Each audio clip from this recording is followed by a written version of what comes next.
시청자 여러분 안녕하십니까? 헬로티비 뉴스 나라 시작합니다. 의정부 신곡동 일대에 300억 원짜리 국제 테니스장이 들어온다는 소식에 세금 낭비 논란이 일고 있습니다. 소수가 이용하는 시설에 혈세를 쏟아붓는다는 비판이 있는 건데요. 의정부시가 이 국제 테니스장 시설을 확장하기로 하면서 사업 예산은 더 늘어날 것으로 보입니다. 김초롱 기자의 단독 보도입니다. 의정부시 신곡동입니다. 축구장 약 5개 면적에 쌓여있던 쓰레기 26만 톤은 지난 5월 모두 치워졌고 해당 부지는 국제 테니스장 건립을 기다리고 있습니다. 당초 알려진 국제 테니스장 건립 예산은 300억 원. 그런데 지난 4월 용역 결과 사업 예산은 476억 원으로 불어났습니다. 사업 계획이 변경된 겁니다. 다시 이제 세부적으로 이제 타당성이라든가 그런 거 이렇게 규모를 좀 변경을 해서 메인 코트를 당초에는 한 1,500석으로 했는데 한 3,000석 규모를 늘렸고 코트 면수를 당초에 한 13년에서 한 21년으로 늘리다 보니까 이게 300억에서 대략 한 500억 정도로 사업 규모가 좀 변경됐습니다. 국제급 대회를 유치하려면 이 정도 규모가 필요하다는 것이 그 이유입니다. 시는 국제 테니스장을 건립할 경우 고용효과 55억 원 등 경기 지역의 경제적 효과가 561억 원에 이를 것으로 예상하고 있습니다. 하지만 국제대회 유치 가능성엔 물음표가 붙습니다. 연간 한두 번 유치가 가능할지도 미지수입니다.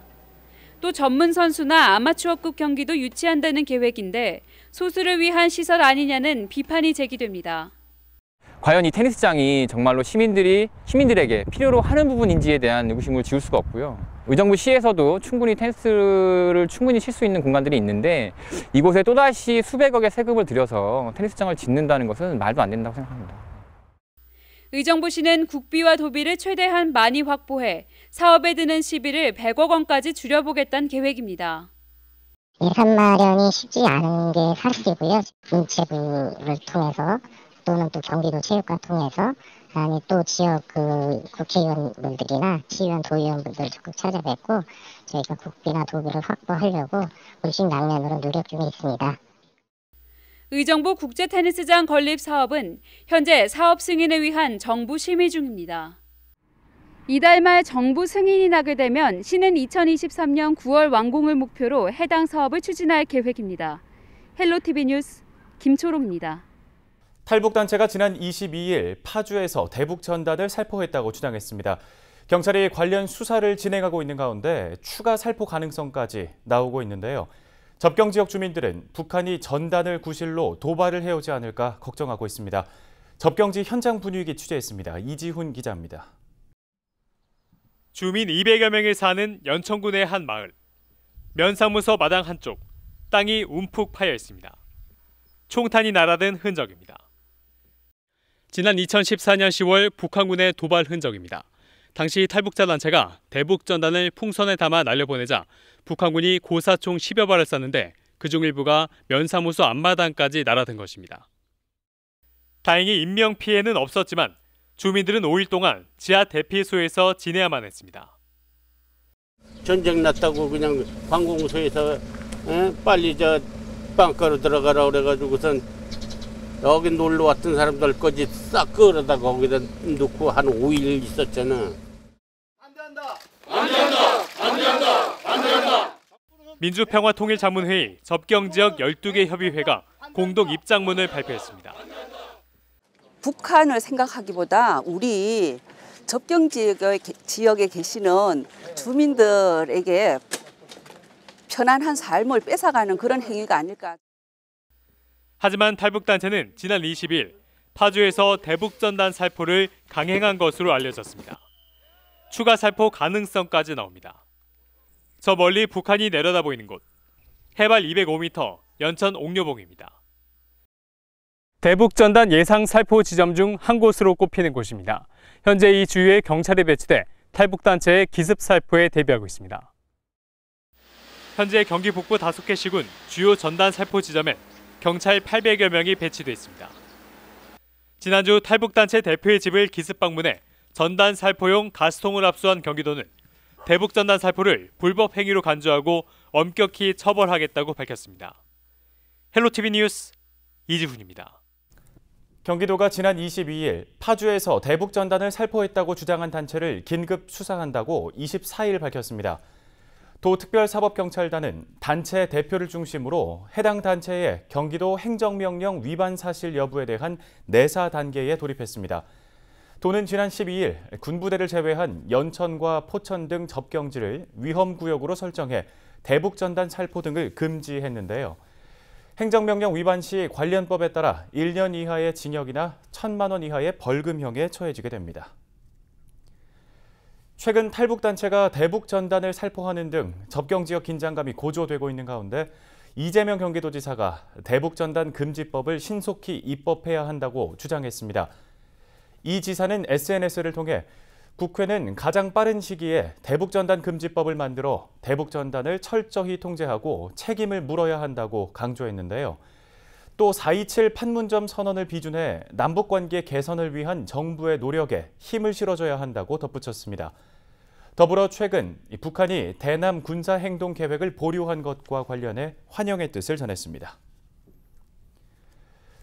6.25 전쟁 얼마나 알고 계신가요? 올해로 6.25 전쟁이 일어난 지 70년을 맞았습니다.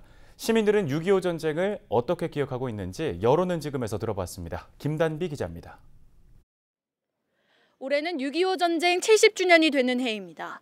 우리 민족의 아픈 역사이자 꼭 기억해야 할 역사이기도 한데요. 시민들은 6.25 전쟁에 대해 어떻게 생각하고 있을까요? 여론은 지금에서 들어봤습니다. 거리로 나가 시민들에게 6.25 전쟁에 대해 물었습니다. 전쟁이 언제 발발했는지, 당시 임시 수도가 어디였는지 질문을 해봤습니다. 6.25 언젠데 몇 년도야? 1964년 맞죠? 65년 아니야? 아니 그 광복인데? 부산. 부산이라고? 강원 아니고? 그때 남동까지 밀려가지고 그때 우리나라 그때 일정부 부산으로 했던 걸로 기억하는데. 6.25 전쟁 발발 연도는 1950년, 임시 수도는 부산입니다. 하지만 이를 정확하게 아는 사람은 많지 않았습니다. 또 학교 수업보다는 영화나 다른 매체를 통해 6.25 전쟁에 대해 알게 됐다는 답변도 나옵니다. 공부했던 게 그냥 영화 보다가 생각난 것 같아요. 학교에서 배웠던 거는 기억이 잘 안 나시나요? 네. 흘러가는 시간만큼 잊히고 있는 6.25 전쟁. 우리는 어떻게 기억해야 할까요? 시민들은 더 이상 잊혀가는 전쟁이 되어서는 안 된다고 말합니다. 우리들의 후대들, 아들, 손자들이 조금 더 좀 6.25에 대해서는 우리 옆에 팜플렛 좀 나온 거 있죠. 그 6.25를 어느 정도 터득을 하고 시킬 수 있는 그런 기회를 좀 만들어야지. 애들은 그걸 반드시 알아야 되는데 애들이 그걸 몰라요. 학생들한테 우리나라의 과거의 6.25 때 어려운 시절을 가르쳐줄 6.25 전쟁을 자세히 알지는 못해도 다시는 되풀이되지 말아야 할 역사임에는 시민들 모두 공감했습니다. 참전 용사에 대한 제대로 된 지원과 함께 고마운 마음을 전했습니다. 그 6.25 전쟁에 참전하신 분들을 국가에서 혜택을 많이 해주고 저희가 이렇게 학교를 다닐 수 있는 것 같아서 매우 감사히 생각하고 있습니다. 6.25 참전 용사는 다시는 뼈아픈 역사가 되풀이돼서는 안 된다고 강조합니다. 절대적으로 안 되지. 절대적으로. 단단히 우리 국민이 단단히 뭉쳐서 6.25 전쟁 70주년. 그들의 희생과 헌신을 잊지 않고 기억해야 하는 것. 그것이 우리들의 작은 의무이자 책임입니다. 헬로티비 뉴스 김담입니다. 60주년 결혼기념일을 회혼이라고 하는데요. 특별한 회혼식을 올린 노부부가 있습니다. 6.25 전쟁에 참전했다가 결혼식도 못 치르고 60년을 넘게 산 부부인데요. 90이 넘어서야 첫 결혼식을 올렸습니다. 이지훈 기자가 취재했습니다. 참전 유공자 박경복 씨. 1950년 당시 19살 나이에 6.25 전쟁에 참전했습니다. 전쟁 직후 지금의 아내와 간단한 혼인식만 치르고선 60년 넘게 살았습니다. 결혼 사진 하나 남기지 못한 게 평생 마음에 걸렸습니다. 남과 같이 다 해줘야 되는 걸 데려와야 되는데 이제 그게 못 되니까 미안하죠. 넥타이에 재킷까지 박 씨가 모처럼 멋지게 차려입습니다. 오늘 할아버지 멋있으세요? 아주 네. 멋있다고요? 60년을 넘게 기다렸던 결혼식. 방문이 열리자 신랑 신부가 등장합니다.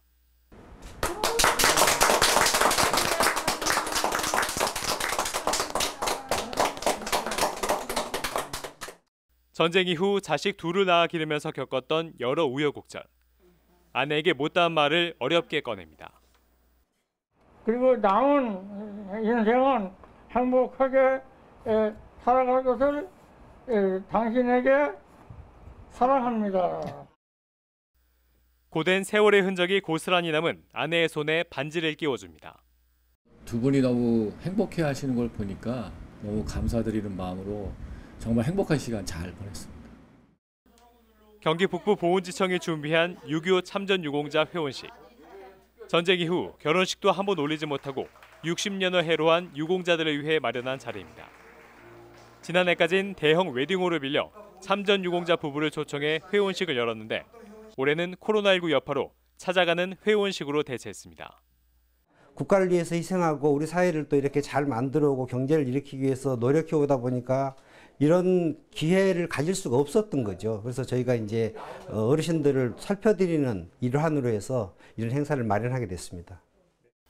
경기 북부 보훈지청의 지원을 받아 60년 만에 결혼식을 올린 참전 용사 부부는 지난 7년간 모두 100상에 달합니다.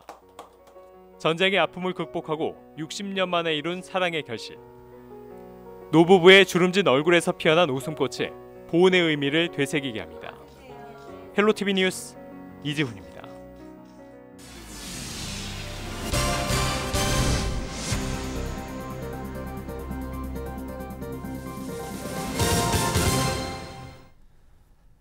전국적으로 초여름 폭염이 기승을 부리고 있습니다. 올해는 더위에 더해서 코로나19로 마스크까지 착용을 해야 돼서 온열 질환 발생 걱정도 커지고 있는 상황인데요. 더위와 싸우고 있는 삶의 현장을 이정하 기자가 취재했습니다. 도로 포장 작업 현장. 아스팔트에서 뜨거운 열기가 연신 뿜어져 나옵니다. 폭염 속 작업에서 사실상 마스크를 내내 착용하기도 어려운 일입니다. 이게 열이 많습니다. 열이 많으니까 위에서 오고 내려오고 밑에서는 열이 올라오고 이게 180도이죠. 180도라니까 덥죠. 건설공사장에서도 더위와의 사투가 이어지고 있습니다. 작업자들이 먼지와 열기를 잡아보기 위해 연신 물을 뿌려보지만 쉽지 않습니다. 올여름을 어떻게 버텨낼지 벌써부터 걱정입니다. 내가 불편해서 안 써. 내가 불편해서 못 써. 일도 안 되고 그러니까 날씨가 추운 날보다는 더운 날이 일하기도 능률도 안 나오고 더 힘들지. 거리 청소를 담당하는 노인 일자리 근로자들도 때이른 폭염에 활기를 잃었습니다. 대부분 더위에 취약한 고령의 노인들. 숨 막히는 날씨에 그늘에서 잠시 더위를 피할 수 있어 그나마 다행입니다. 마스크 쓰고 더운데 다니는 게 제일 힘들어요. 거름날 밑에서 좀 쉬어가지고 하고 그래요. 이미 기상청은 올해 여름이 작년보다 더 더울 것이라고 예고한 상황. 의료 전문가들은 마스크가 온열 질환에 영향을 미칠 수 있는 만큼 외부 활동 시 충분한 휴식을 당부합니다. 일부 마스크는 온열 질환의 문제가 중심이 되는 중심 체온이라는 게 있는데 그것을 상승시킬 수도 있다라는 보고가 있어서 수분 섭취를 평소보다 많이 하시고 쉴 수 있는 공간을 마련해서 주로 교대나 이런 것들을 많이 하셔서 충분한 휴식 시간을 가지는 게 중요하다고 할 수 있을 것 같습니다. 푹푹 찌는 날씨에 방역을 위해 마스크까지 착용해야 하는 올여름. 한바탕 더위와의 전쟁이 우려되고 있습니다. 헬로티비 뉴스 이정하입니다. 의정부 미 반환 미군 기지인 캠프 잭슨의 반환 가능성이 제기되고 있습니다. 의정부시는 지난 2018년부터 시작된 캠프 잭슨의 환경 기초조사가 올해 초 마무리됐다고 밝혔습니다. 미군 공여지는 환경부의 환경 기초조사 결과가 발표되면 반환이 가능해 캠프 잭슨의 반환 가능성이 제기되고 있습니다. 의정부의 또 다른 미 반환 미군 기지인 캠프 레드클라우드는 올 하반기부터 환경 기초조사에 들어갈 것으로 예상돼 오는 2022년 이후 반환될 것으로 전망됩니다. 현재 반환되지 않은 의정부 미군 공여지는 493만 5천 제곱미터로 의정부 미군 기지 전체의 80%가 넘습니다. 양주시가 경기교통공사 등 경기도 산하 기관 유치에 본격적으로 나섰습니다. 양주시는 조학수 부시장을 단장으로 시도의원과 민간 전문가, 공무원 등을 포함해 유치 전담팀을 구성하고 유치 용역에 나서고 있는데요. 다음 달 공모 예정인 경기교통공사는 지역경제 파급 효과가 뛰어나 양주시는 물론 의정부와 동두천 등 경기 북부 지자체가 유치전에 뛰어들었습니다. 양주시는 교통공사와 함께 일자리 재단과 환경에너지진흥원 유치에도 나섰습니다. 경기도는 코로나19 경증 환자 치료를 위해 지난 3월부터 생활치료센터를 운영해 왔는데요. 도는 그동안 생활치료센터에 348명이 입소해 완치됐다고 24일 밝혔습니다. 제1호 생활치료센터는 지난 3월 용인 한화생명연수원에 개설된 후 4월 말 운영을 마쳤고 제2호 생활치료센터는 4월 17일 기아자동차 오산교육센터에 개설돼 이달 25일까지 운영됩니다. 경기도립정신병원이 새로운 경기도립정신병원이란 이름으로 재개원해 진료에 들어갔습니다. 24시간 응급치료와 함께 우리나라 최초로 정신건강 위기 대응센터 역할을 해낼 것으로 보입니다. 구영슬 기자입니다. 정신응급 환자가 들것에 실려 위기 대응 병동 안으로 들어옵니다. 자, 응급실 지원. 응급실에서 처치가 이뤄지고 안정을 되찾은 환자는 병동으로 이송돼 면담 시간을 갖습니다. 여기는 지금 경기도립정신병원이고요. 여기가 지금 안정실이에요. 실제 상황을 방불케 하는 정신응급 환자 대응 훈련으로 새 이름을 내걸고 문을 연 새로운 경기도립정신병원에서 진행됐습니다. 지난 11일 재개원해 진료를 시작한 새로운 경기도립정신병원은 24시간 상주하는 정신건강의학과 전문의를 비롯한 총 53명의 의료 인력과 50개 병상을 갖추고 있습니다. 또한 급성 정신질환자에 대해선 집중 단기 치료 후 사회복귀를 지원하는 우리나라 최초의 정신건강 위기대응센터 역할을 함께합니다. 치료 사각지대에 놓여있는 심리사회적 약자들의 치료를 위해서 신속하게 24시간 동안 이렇게 응급치료를 할 수 있는 그런 기관을 만들자는 취지로 이제 이 재개원이 추진이 되었고요. 또 기존의 정신병원에서 관행적으로 이뤄졌던 격리나 강박과 같은 처치 대신 인권을 존중하는 입원 치료에 방점을 둔다는 구상입니다. 정신응급의료에 대한 요구도가 증가하였으나 응급입원 가능한 의료기관이 부족하여 도립정신병원 기능 및 역할 개편을 통해 공공성을 확보하고 사회 안전망 역할을 강화하고자 새로운 경기도립정신병원 개원을 추진하게 되었습니다. 이 밖에도 새로운 경기도립정신병원은 정신질환자들의 지역사회 복귀를 돕는 회복지원 프로그램도 병행한다는 계획입니다. 경기지TV 구영슬입니다. 정부가 최근 주택 가격 안정화를 위해 발표한 부동산 조정 대상 지역에 양주시가 지정되면서 지역 주민들의 반발이 이어지고 있습니다. 양주시의회는 지난 18일 정례회 본회의를 열고 황영희 의원이 발의한 양주시 조정 대상 지역 해제 촉구 결의문을 채택했습니다. 황 의원은 결의문에서 양주시는 그동안 접경지역과 개발 제한 구역 등의 규제를 받아 부동산 지가 상승 혜택을 받지 못했다고 주장했습니다.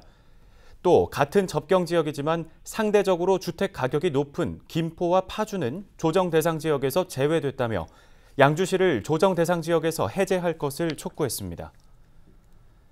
양주 해암사지박물관이 조선시대 문신 안표 초상화의 경기도 문화재 지정을 추진합니다.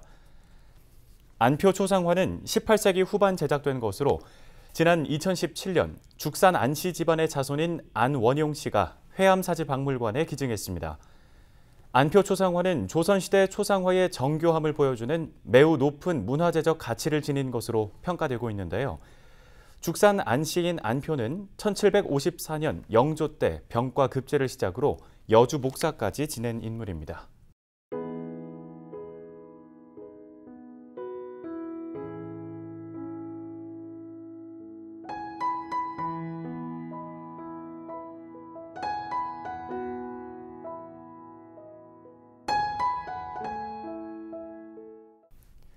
헬로티비 뉴스는 언제나 지역 주민 여러분 곁에 있겠습니다. 함께해 주신 여러분 고맙습니다.